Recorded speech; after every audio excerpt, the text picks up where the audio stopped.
Hello everyone, welcome back to my channel. I'm Supriya Raja.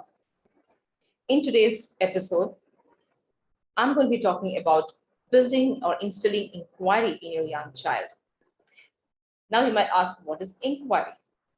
Inquiry is nothing but instilling a questioning mind, a mind which is curious, a mind which is wanting to learn, is asking a lot of questions to what is presented, whether it is a content, whether it's a written text, whether it is an object, whatsoever.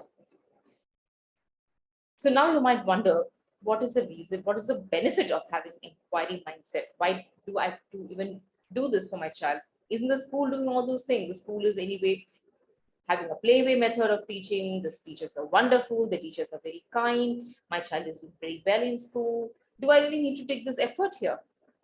Well, let me tell you one thing. First of all, yes, parents are the first teachers.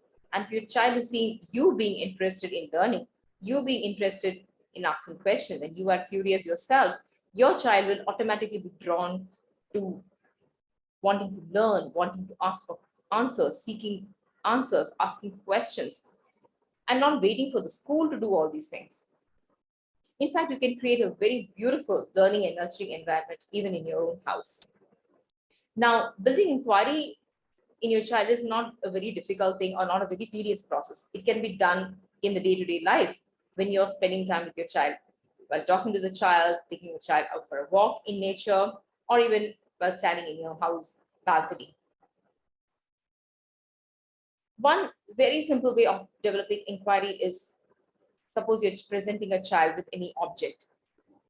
For example, in this case, maybe a leaf. You want to build that interest in the child about photosynthesis. That is, maybe a child is learning about photosynthesis in school, maybe in that second or third grade, and you want to go a little more further and develop that interest in your child to naturally ask questions. So you present the leaf to the child, and you can ask the child to frame questions based on what is being presented. In this case, a leaf. So you can ask your child, okay, this is a leaf. Now ask what are the questions that come to your mind when you look at a leaf? So a child probably will ask questions like, okay, I see this as a leaf. Why is the leaf this shape? How is this helping this leaf to be in this shape? Why is the color of this leaf green? How does the leaf turn from green to yellow? What is the importance of leaf having a green color? How long does a leaf survive? That is, what is the lifespan of a leaf? See, there are so many questions which may be relevant, some may be irrelevant, whatever. But here, what is happening, you're actually encouraging your child to ask questions about that particular leaf, right?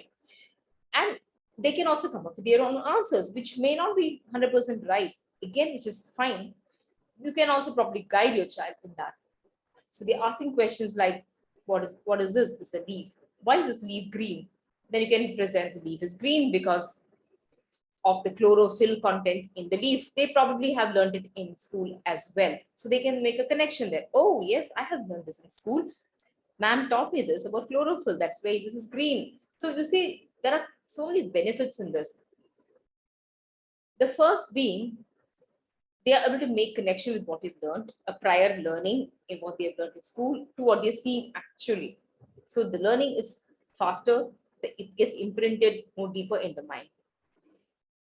The second benefit of having an inquiry mindset is when a problem is coming into their life.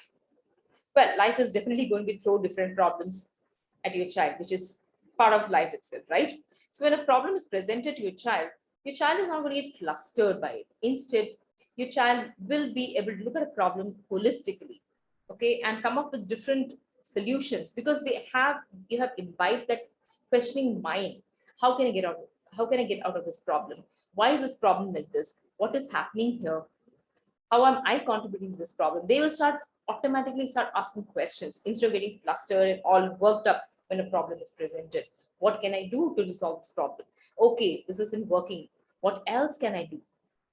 So something as basic as a questioning mind can be of so much benefit for your child in maneuvering through life easily. It's not just about clearing school years, but also through life. So your child will be better in also problem solving and coming up with creative solutions to a problem, which in turn obviously is going to improve their self-confidence, because now they will be able to fall back on themselves when there's a problem coming up. They will be able to trust themselves to solve the problem, resolve the problem, or at least find a solution to the problem. If they are able to find themselves, seek out a solution and find the problem, find the solution to a problem. So you see, there has multiple benefits of building inquiry in your child. Like I said, you don't have to go too out of the way to build inquiry. You can incorporate it in your day-to-day life itself by creating this wonderful learning environment in your child, in your home. Sorry.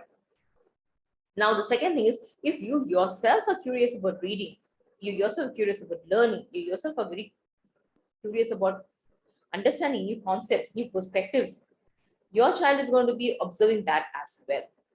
Vis-a-vis someone who is always thinking he or she is always right, I don't need to question, I don't need to know more, I'm perfect.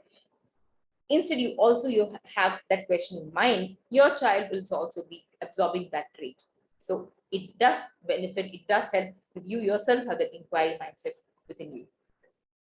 Now you might wonder, okay, this is all fine, but my child is not really interested to learn more. Yes, I'm building inquiry. Yes, I know that. Now, the first thing is, when it comes to inquiry building, it's not just about asking questions, it's also about going and reading up more about that content, right? It's not just about asking, coming up with answers at that spot, but also researching a little more and finding out more. So this is what is the main purpose of an inquiry. So trigger that curiosity, trigger that questioning mind to read more, to learn more, to maybe even Google more for more answers. But now if you are somebody who says, that's great, but my child doesn't like reading, my child just runs away from reading, forget about inquiry. My child doesn't even want to get into the basics of it, which is definitely having reading skill, fluency skill, interest in reading, interested in getting to know more. That interest isn't coming. What's the point in just building inquiry in isolation? Everything is connected. What can I do about it then? Well, if you're someone who is having this problem where your child is not even interested in getting information, not even interested in reading, or has a major reading problem itself, well, I have a webinar coming up where the link is provided in the description below this Sunday. You can click and register for the webinar, and I'll tell you how you as a parent can stay motivated and build that interest in reading and learning, and slowly be able to build inquiry in your child as well. So the description is given below. Click and come there. If you have any questions, you can also email me. I'll be also putting my email ID there for any further questions. So yes, building inquiry is one very important skill that your child would be benefited with. Until my next video, I'll be seeing you. Bye-bye. Take care and have a great day.